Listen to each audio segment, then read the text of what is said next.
নমস্কার বন্ধুরা, আমি সৃঞ্জয় চলে এলাম আরও একটা নতুন ভিডিও নিয়ে। বন্ধুরা, বেশ লাস্ট দুদিন ধরে আমি দেখছি সমস্ত জায়গায় বাংলাদেশের যত কন্টেন্ট ক্রিয়েটার ভাইরা বোনেরা আছে তারা, ইনক্লুডিং পৌশালী অলসো, তারা সকলে বারবার একটা জিনিস কিন্তু পয়েন্ট আউট করার চেষ্টা করছে যে রাজকুমারের প্রমোশন কেন এত দেরি হচ্ছে। এখন সেই প্রতিবাদটা করতে গিয়ে, প্রতিবাদ ঠিক বলবো না, সেই জিনিসটার অ্যাওয়ার করতে গিয়ে প্রোডাকশন হাউসকে তারা দু একটা জিনিস কিন্তু ভুল করছে, এবং সেই ভুলটার আমি প্রতিবাদ করতে আসিনি, কিন্তু আমি জাস্ট ধরিয়ে দিতে এসেছি। কখনোই ভেবো না আমি এখানে ঝগড়া করার জন্য ভিডিও তৈরি করছি, বা আমি কোনো জ্যাঠা কাকা নই যে ভাই তোমার এটা ভুল, তুমি এটা ঠিক করছো না, কনস্ট্যান্ট এই করার জন্য আমি ভিডিও তৈরি করি। বাট বেশ কিছু ছেলেমেয়ের, আমি কারোর নাম করবো না, কিন্তু বেশ কিছু ছেলে মেয়ে এইটাকে পয়েন্ট আউট করতে গিয়ে একটা ভুল মানে ইন্টারপ্রিটেশন দিচ্ছে তাদের ভিডিওতে। এটা কিন্তু তারা ইচ্ছে করে করছে না, তারা দিয়ে ফেলছে। তারাও খুব আবেগী, তারা প্রচণ্ড কষ্ট পাচ্ছে বলেই কিন্তু তারা ভিডিও তৈরি করছে। কষ্ট পাচ্ছে কেউ, কেউ ভাবছে ভাই আমার এটা কন্টেন্ট অবশ্যই তাই করছে, আবার কেউ ভাবছে না এটা তো বলা উচিত, বিকজ এখনও পর্যন্ত এরা এত বড় বাজেটের ফিল্ম, এত বড় একজন মেগা স্টার, সুপারস্টার কিং খান বাংলাদেশের, তাকে নিয়ে সিনেমা হয়েছে, কিন্তু কোনো প্রমোশন নেই। শুধুমাত্র লাস্ট 15 ডেজ প্রমোশন করলে হবে? আবার আমরা কাল থেকে না পরশু থেকে শুনতে পাচ্ছি যে আরশাদ আদনান ভাই বলেছেন যে লাস্ট 15 ডেজ ওনারা প্রমোশন শুরু করবেন রাজকুমারের, মানে রিলিজের 15 ডেজ আগের থেকে। তো বন্ধুরা, এখন বিষয় হচ্ছে এটা প্রোডাকশন হাউস এবং তাদের ব্যক্তিগত ব্যাপার, তারা কখন করবে। এবং এটাও ঠিক যে ছেলেমেয়েরা এই যে বলছে যে প্রমোশনটা করা কিন্তু প্রথম থেকেই উচিত, এটাও ঠিক, এটা কিন্তু ভুল না, একদমই ভুল না, ঠিক আছে? এটা আমার মতে বলছি। কারণ একটা সিনেমার প্রমোশন কিন্তু একটা হিউজ সেই সিনেমাটা সাকসেসের পেছনে কিন্তু একটা কাজ করে প্রমোশন, মানে হিউজ প্রমোশন তুমি করো। অনেক সময় দেখা গেছে একটা মিডিওকার ফিল্ম সেটা শুধু প্রমোশনের জন্য ব্লকবাস্টার হিট হয়ে গেছে। অনেক সময় এটাও দেখা গেছে যে একটা প্রচণ্ড ভালো ফিল্ম উইদাউট প্রমোশন ধেড়িয়ে পড়েছে। এটা বাস্তব কথা। তো সেই ভয় থেকেই সাকিবিয়ানরা, যারা কন্টেন্ট ক্রিয়েটার, যারা ফেসবুকে সাকিব ভাইকে নিয়ে কাজ করে অ্যাজ আমাদের মতো, তারাও পর্যন্ত কিন্তু এইটা নিয়ে কথা তুলেছে। কিন্তু এই কথা তুলতে গিয়ে দু একটা জিনিস কিন্তু তারা একটু মিসপ্লেস করে ফেলছে। সেটাই আমার রিকোয়েস্ট থাকবে, নেক্সট টাইম থেকে যেন এই জিনিসগুলো না হয়। এইগুলো হলে কিছুই না, তাদেরই সম্মান যায়। তারা কনস্ট্যান্টলি অনেক কিছু বলতে দুম করে দেখি বলছে যে হিমেল আশরাফের মতো কি ডিরেক্টর যেন অলস ডিরেক্টর। এখন পয়েন্টটা আমার এইখানেই, হিমেল আশরাফ কি সত্যি অলস ডিরেক্টর? তা কিন্তু নয় বন্ধুরা। যদি অলস ডিরেক্টর উনি হতেন তাহলে প্রিয়তমা, তোমরা একটু মনে করে দেখো, প্রিয়তমা উনি চ্যালেঞ্জ নিয়ে 40 দিন, খুব বেশি হলে 40-45 দিনের মধ্যে তৈরি করেছিলেন।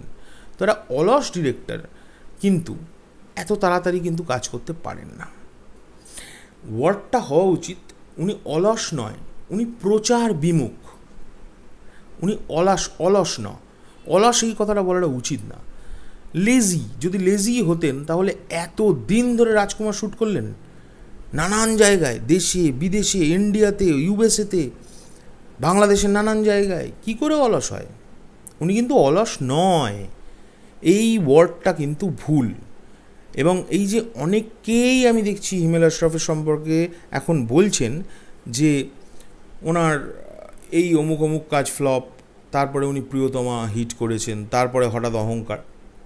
ওনার একটা, আমি অ্যাজ অ্যান দর্শক আমার একটা মত আছে ওনার সম্পর্কে। আমি কিন্তু এখানে কারোর তেল দিতে আসছি না, আমি খুব স্ট্রেট কথাটা বলছি।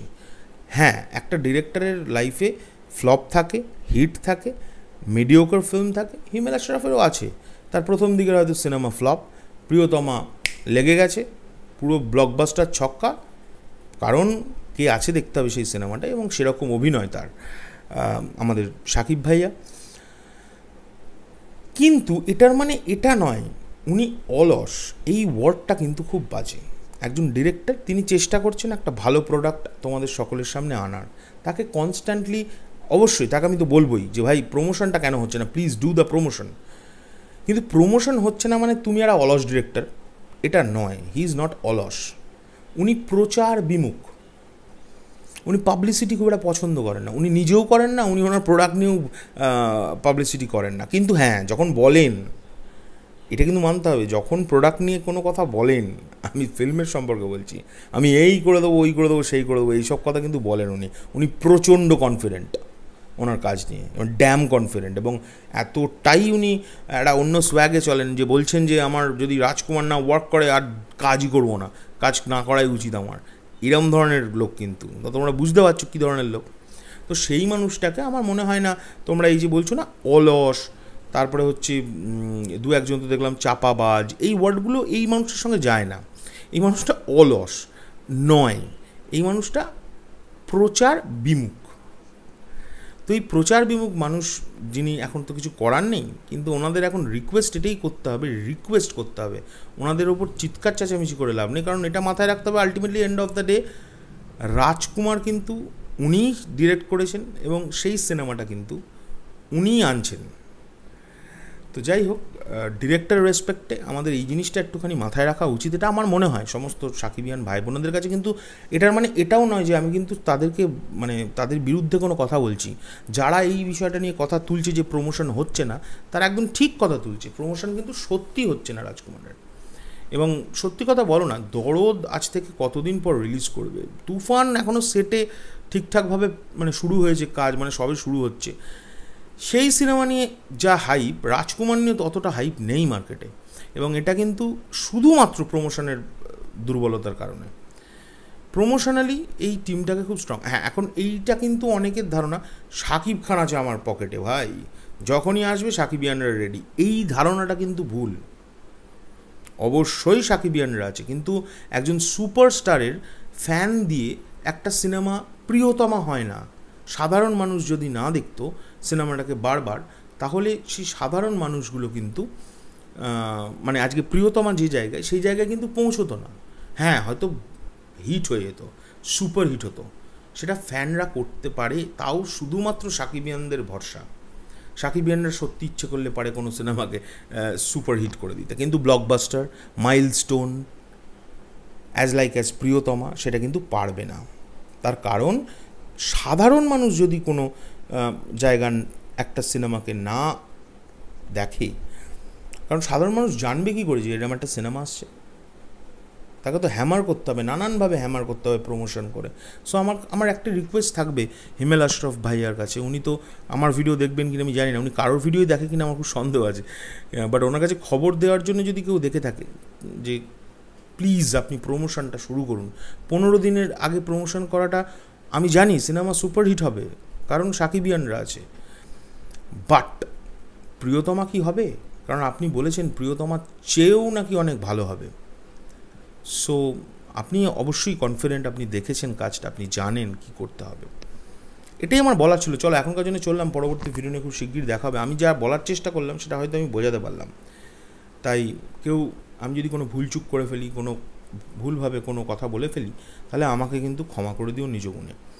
আর অবশ্যইভাবে আমি চাই তুফান, রাজকুমার, দরদ সব কটা ফিল্ম ব্লকবাস্টার কেন, মাইলস্টোন তৈরি করুক, অ্যাজ লাইক অ্যাজ ওই যে বললাম প্রিয়তমা। আমি তো চাই প্রিয়তমার চেয়েও বেশি নাম করে ফেলুক এই 3খানা সিনেমা। চলো এখনকার জন্য চললাম, পরবর্তী ভিডিও নিয়ে খুব শিগগিরই দেখা হচ্ছে। যদি কোনো ভুল করে থাকি তাহলে নিজ গুণে মাফ করে দিও। টাটা।